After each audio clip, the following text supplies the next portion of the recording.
adalah ideologi rasis Zionisme, penyebab tentara Israel menembakkan roket ke arah anak-anak yang tengah bermain di lapangan sekolah, memberondongkan peluru pada wanita-wanita yang tengah di pasar dan di rumah, penganiayaan seksual, kekerasan, dan penyerangan terhadap keseharian kehidupan Palestina, hingga pembunuhan keji para pemimpin Palestina. Di seluruh dunia hingga hari ini, sejumlah cendekiawan, politisi, dan sejarawan penentang Zionisme.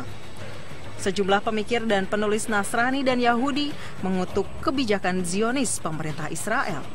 Sejumlah di antara mereka pada akhirnya dibunuh atau meninggal tanpa sebab jelas. Seperti halnya akademisi di berbagai universitas di Israel yang mengkritisi Zionisme. Di antaranya Benjamin Beit Halahmi yang meninggal dunia pada tahun 2001. Menurut Beit Halahmi, perdamaian hanya bisa dicapai jika Israel menyingkirkan ideologi Zionisnya.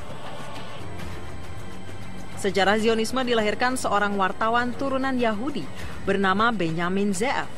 Dalam bahasa Ibrani, lalu lebih dikenal sebagai Theodor Herzl. Herzl lahir di Budapest 1860.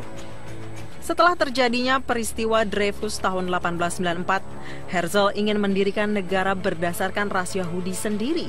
Modalnya adalah membuat kamus bahasa Ibrani. Ia kemudian menerbitkan Der Judenstaat atau Negara Yahudi tahun 1896, berikut organisasi yang belakangan disebut Zionisme.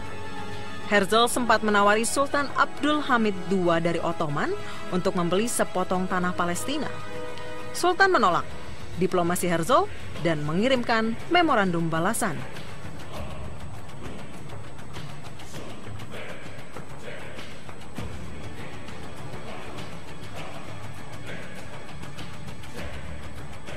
Ia kembali ke Inggris dan bertemu politisi Joseph Chamberlain. Chamberlain menawarkan Uganda sebagai daerah swatantra Yahudi. Setahun sesudah Herzl mati, Zionis menolak usulan Uganda tahun 1905. Kampanye negeri Zion digalakkan. Puncak migrasi difasilitasi Inggris sejak 1917, sekaligus memerangi Kekaisaran Ottoman yang mulai lumpuh tahun 1919. Runtuhnya Ottoman 1923 berakhir pula kekhalifahan Islam.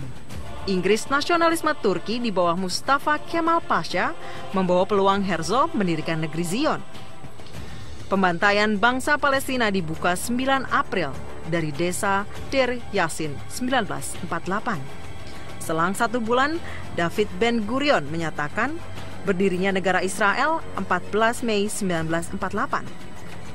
Pada waktu itu Inggris menghadiahkan sebagian kawasan di Palestina itu yang sekarang disebut dengan negara Israel itu kepada orang-orang Yahudi yang eksodus dari Eropa. Jadi harus diakui bahwa ini adalah salah satu bentuk imperialisme Barat ya terhadap dunia Arab dengan menghadiahkan sebagian kawasan Palestina yang sekarang diduduki oleh Israel. Itulah awal dari munculnya konflik di Palestina.